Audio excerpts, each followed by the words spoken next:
Então, vamos agora para o primeiro capítulo. Essa foi a introdução. Então, capítulo 1, o nome dele é Escondidas, né? E a primeira frase que ela coloca é o seguinte: Deus esconde aquele que deseja estar exposto, mas expõe aquele que deseja estar escondido. E essa é uma grande realidade, né? Isso é algo que eu sempre também identifiquei, sempre vi isso. Eu até escrevi aqui, ó, quem almeja muito a exposição não consegue, mas o que não quer é exposto por Deus, né? Então, isso é uma realidade muito real, né? Eu percebi isso inúmeras vezes, né, na minha vida. Por quê? Porque o Senhor, Ele nos enxerga fazendo coisas comuns, coisas ordinárias, né? Coisas da nossa rotina. Então, eu coloquei aqui, limpando casas, fazendo Amazon, cuidando dos filhos, levando para a escola, cuidando de casa, lavando roupa, cozinhando, ajudando com homework, limpando, né? Trocando fraldas. O Senhor nos enxerga nesses momentos, né? Às vezes, né, pessoas que estão à nossa volta nem valorizam o que a gente faz, mas o Senhor nos enxerga. E tem um versículo, né, que sempre falou muito comigo, que é quando você é fiel no pouco, Deus te coloca sobre muito, né? Quando você é fiel nas coisas terrenas, Deus te coloca sobre coisas celestiais, espirituais, né? Porque se você é fiel naquele pouco que o Senhor te deu para cuidar, e você faz com amor, você faz com dedicação, você faz com gratidão, Ele te coloca em lugares que você nunca imaginou, né? Então, eu coloquei aqui. Jesus nos encontra dentro das nossas rotinas. Deus nos enxerga em dias ordinários, naquilo que ninguém vê e naquilo que ninguém reconhece. E às vezes o que a gente está vivendo hoje, né, dentro da realidade de cada uma de nós, a gente pensa assim, nossa, eu vou fazer isso pro resto da minha vida. Eu não vou fazer outra coisa, eu vou continuar limpando casa, eu vou continuar cuidando de menino, eu vou continuar fazendo essas mesmas coisas que eu tô fazendo, vou continuar trabalhando nisso que eu trabalho, vou continuar servindo na igreja nessa área que eu sirvo. E na verdade, isso não é uma verdade, né? O que nós fazemos hoje não define o que nós estaremos fazendo nos próximos anos, porque tudo é uma preparação de Deus. Quer dizer que não vamos fazer isso para sempre, ou talvez não por muito tempo, porque enquanto nós estamos fazendo, o Senhor está nos preparando e enxergando o que vamos fazer depois. Porque o que Ele diz aqui, né, ela colocou aqui no texto, que é tudo um semear, que, né, o Senhor está semeando na nossa vida, e aquilo que nós permitimos que Ele semeie vai virar uma colheita, né? Então, é tudo, na verdade, uma preparação do Senhor para viver algo extraordinário, né? E a única coisa que Ele precisa é que a gente confie nisso, que a gente confie nos propósitos dEle para as nossas vidas. E aí eu vou ler essa parte aqui. No entanto, é bom saber desde já que quem nos posiciona é o Pai. A exposição, ela não é pessoal. Autoapresentação, autoexibição, autopromoção. As formas, o tempo e o lugar são definidos pelo Eterno. Exaltar a si mesmo, eu faço acontecer, só acontece porque foi por minha causa. Eu sou, eu posso, eu mando. Normalmente, essas coisas são destruídas, porque o Senhor abate, né, o soberbo, né? O Senhor, Ele esconde aquele que quer ser exposto, né? E às vezes a pessoa, às vezes no ambiente de trabalho tem muito isso, né? Da pessoa querer mostrar que faz mais, que faz melhor, que sabe mais. E normalmente quem recebe a promoção, quem recebe o aumento, são sempre aquelas pessoas mais discretas, né? São aquelas pessoas que às vezes nem confiam tanto em si, mas que o Senhor faz, né? E faz com que ela prospere, né? Que ela seja exaltada, né? Que ela seja exposta, né, para viver aquele propósito que ele mesmo tem para a vida dela. Então eu escrevi alguma coisa aqui, ó, falou muito no meu coração quando eu tava lendo isso. Eu coloquei assim: cuidado para não querer estar onde Deus não te quer. Isso é muito forte. Porque às vezes a gente tem planos para nós que não são compatíveis com planos que Deus tem para nós. Então, que a gente seja sempre sensível a ouvir a voz de Deus. Senhor, o Senhor quer que eu faça isso, que eu esteja neste lugar, que a nossa vontade esteja sempre submetida à vontade soberana do Senhor. Né? E ela cita um texto, ela pôs em duas versões, mas eu vou ler a mensagem, né, que fala muito sobre isso, sobre a disputa por destaque, né? Então, ela cita o texto de Lucas, né, no capítulo 14, a partir do verso 7, e na versão A Mensagem, né, que é uma versão de Bíblia, né? Depois disso, ele ensinou uma lição aos convidados ao redor da mesa. Percebendo que alguns disputavam um lugar de honra, disse: quando alguém convidar vocês para um jantar, não ocupem o lugar de honra. Alguém mais importante que você pode ter sido convidado, e o anfitrião dirá, na frente de todos os convidados: desculpe, você pode dar licença? O lugar de honra pertence a este homem. Com a maior vergonha, você terá de se acomodar na última mesa, no lugar que sobrar. Quando você for convidado para uma festa, sente-se no último lugar. Quando o anfitrião entrar na sala, ele dirá: o que você está fazendo aí? Venha para frente. Você será motivo de comentários da festa. O que eu estou dizendo é que, se você andar por aí com o nariz empinado, vai acabar com a cara no chão. Mas se souber ficar no seu lugar, será recompensado. Então, aqui fala sobre a disputa de destaque, né? Da gente nunca estar neste lugar, né? Nunca querer nos autopromover, nunca querer nos destacar, nunca querer falar o quão bons somos, o quão profissionais nós somos, ou no meio espiritual, o quão espiritual nós somos, né? Que a gente nunca busque o destaque, mas que a gente que a gente sempre seja pessoas discretas e com entendimento que se nós podemos fazer algo, que se nós podemos desenvolver algo, não vem de nós, mas vem do próprio Senhor.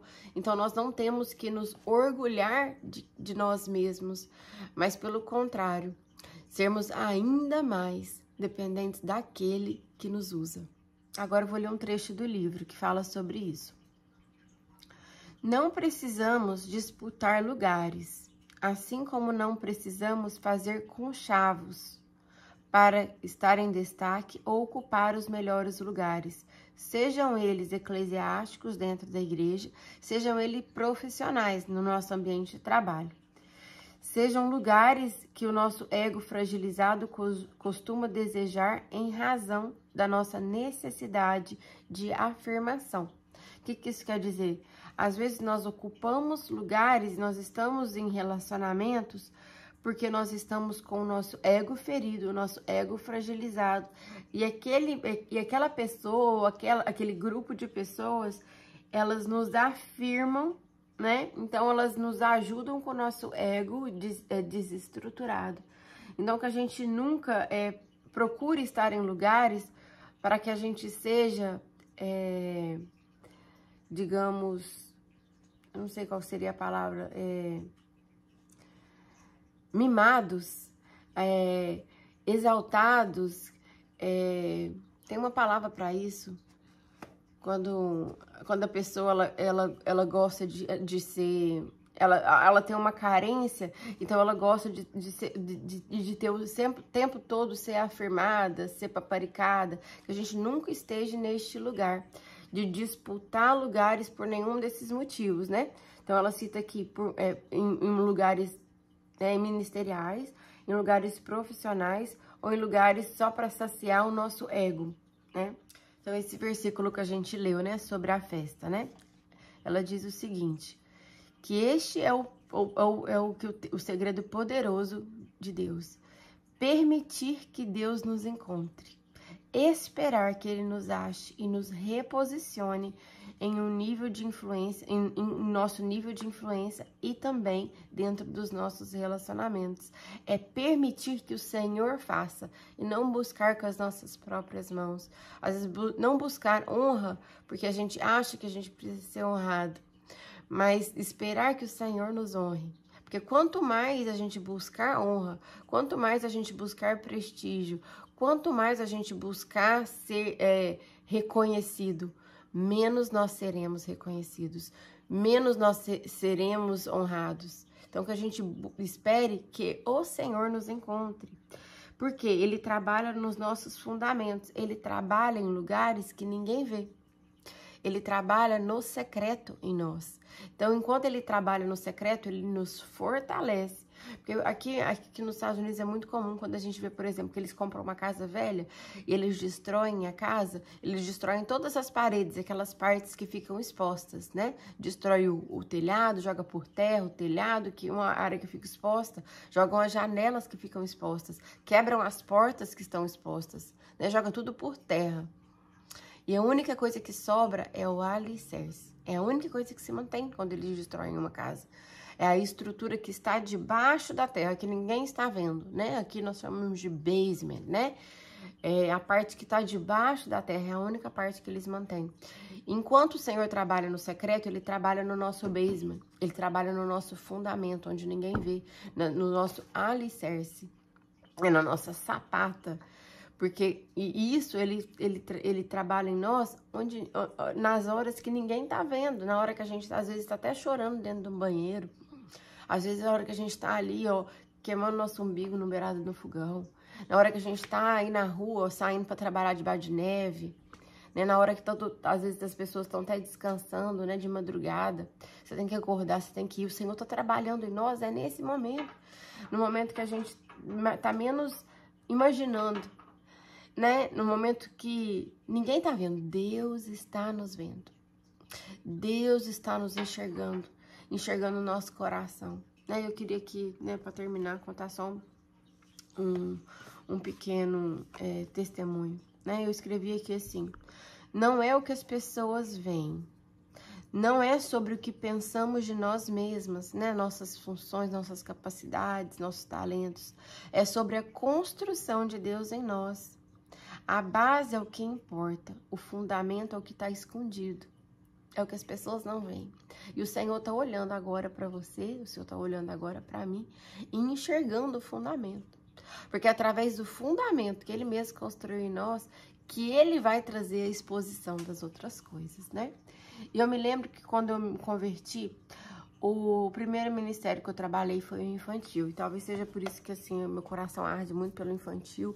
E se eu pudesse, até hoje, eu ia ser professora, porque eu amo. Eu fico até emocionada. E eu me lembro que eu passava dias, semanas, gente, preparando uma aula para as crianças. Eu fazia bonequinho e eu comprava lembrancinha. E eu lembro que o Cleito falava assim pra mim: pra que isso, Letícia? E eu lembro que, assim, eu não saía de casa no sábado, porque eu queria preparar aula para as crianças, né? De tanto que eu amava aquilo. E eu buscava ideias, eu ia no Dollar Tree, eu preparava um monte de coisa. E eu lembro que as pessoas falavam assim: mas pra que isso? É só uma aula para criança. E hoje, quando eu lembro, era o Senhor me preparando para viver o que eu vivo hoje. Porque hoje as pessoas falam assim pra mim: ah, eu gosto tanto quando você prega. Eu gosto tanto, que eu entendo tanto. Mas isso foi preparado no secreto. Enquanto eu estudava para ministrar para as crianças. Então eu vejo como o Senhor trabalhou no meu fundamento, no escondido, onde ninguém viu.